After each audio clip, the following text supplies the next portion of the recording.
Living history, American combat stories as told by those who were there. Lieutenant Colonel Harry Ziegler was an F-4 pilot with VMF 314 flying low-level ground support missions in Vietnam. So I went to Chu Lai, which was south of Da Nang. Okay. We had 3 squadrons. When I first got there, I flew with 115, the Eagles, 323, which was the Snakes, and then 314, which is the Black Knights.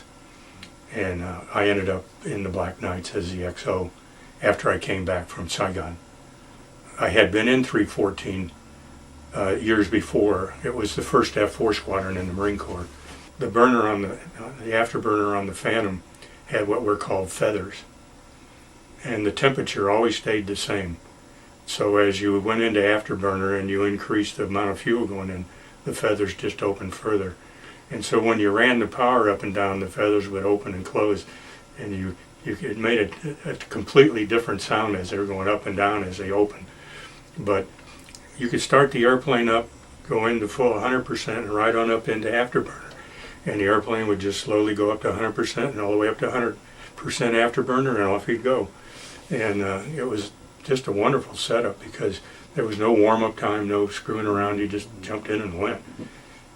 F-4 was a wonderful airplane. It carried about anything you can think of. So I spent my first 3 months in the group flying with all 3 squadrons. And then in Christmas, Tet started in '67. And the way it started for me was there were a bunch of us watching a movie on the back porch of our hooch. Some guy scrounged up some movies. There must have been about 30 guys out there. And all of a sudden these 122 millimeter rockets start coming into the field. And the little trench underneath our hut held like 4 people, and there were 20 guys out there. So the first injuries in the war came for us. 20 guys trying to get in that little hole for 4 people. But it was not a good day for us. One of the squadrons I was flying with, 314, lost 9 airplanes off their flight line. My position was at the secondary command post, which was about a mile from where my hut was. So I grabbed my helmet and my weapon and started running down the road, and I heard this noise go off behind me, and I turned around and it looked like an atomic bomb went off. And what happened was a rocket went into our ammo dump and 5,500 pound bombs went off high order. And I turned around and I laid down in the middle of the road and stuff started flying over the top of my head. I mean, you name it, and it was airborne. So I went on, they gave the all clear, went back. One of the rockets came right down through a bunker and took out 3 officers from the group. 2 of them were Rios. One of them was blinded, he never got his sight back, and 2 of them were killed. But that was the beginning of the war. Well, I got transferred to Saigon because the Marines were losing air control at Khe Sanh. There was the Vietnamese had surrounded Khe Sanh and were trying to make it into another Dien Bien Phu. And the Marines only had a little MAC site up there, and the Air Force was running in everything. So they sent 2 Marines, myself and Stoney Mayock. Stoney had been a Blue Angel. And we were roommates down in Saigon, and we went into strike plans in 7th Air Force. And basically, we did all the in-country fragging, which included B-52s, which were, we called them arc lights. And they carried over 100 500-pound bombs. And then we would take 3 A6s. They carried 36 500-pound bombs. We put 3 of them together, and we called them pin lights. And so, and they, would go out and do carpet bombing just like the B-52s did, only not at the same level. So after being in Saigon, Saigon was still half NVA and half the South Vietnamese and some Americans. They finally pushed them out of the city. I can remember the filling stations near us were on fire from the fighting, and a couple of guys went up on the roof to watch, and the NBA killed them there was a cemetery next to our building, and they were down in the cemetery. When they showed their heads up above, they killed them both. So it was still Indian country down in Saigon when we got there. But the field, the CO of the base, Vietnamese, led the charge and pushed the NVA off the base.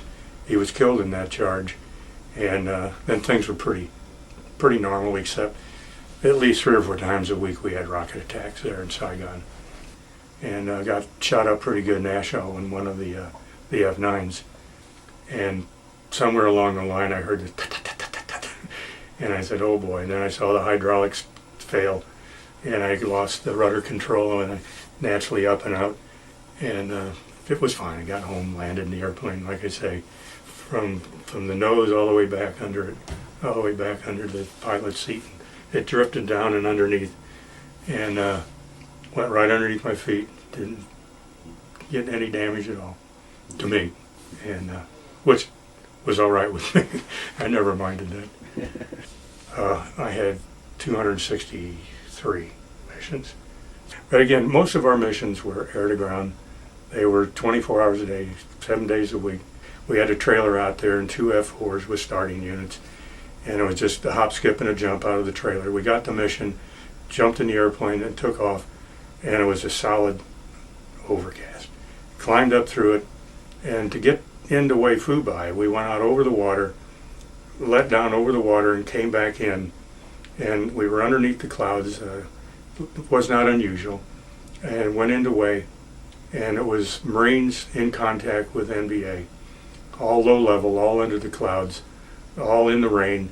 Well, you know, when you're in combat, troops are in contact, different things register with you.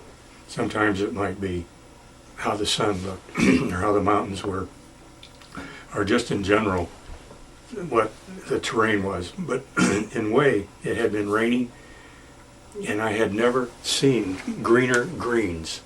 It was just, I can still remember the palm trees and the green.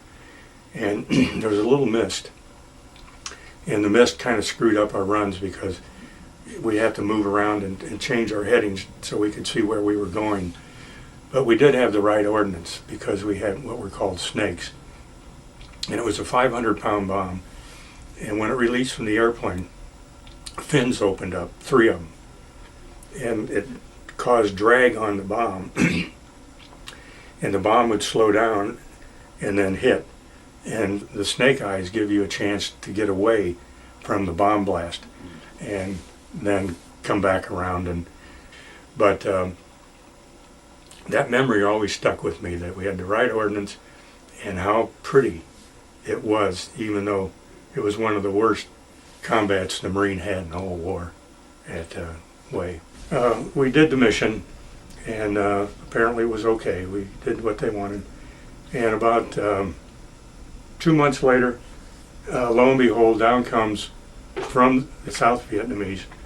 Stoney and I got the Vietnamese Gallantry Cross with Silver Star from the Vietnam government for that mission. And so we were, surprised and pleased that we got that.